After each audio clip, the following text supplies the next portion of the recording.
Django, should I set show_toolbar in production for management users? I'm deploying my Django server to production. Obviously I'm setting debug equals false, but I was wondering if I can safely set the show_toolbar_ callback to my function that will return true when the user is a management user. E.g. Is it not safe? Is there any reason not to do that?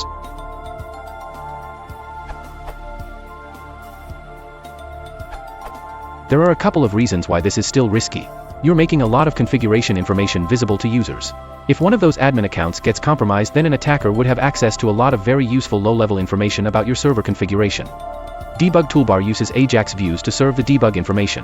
While these views do check permissions, using them in production opens up another vector of attack, where someone could manipulate the client-side code for a management user to perform AJAX requests in the background to fetch data from these URLs, without the user knowing about it.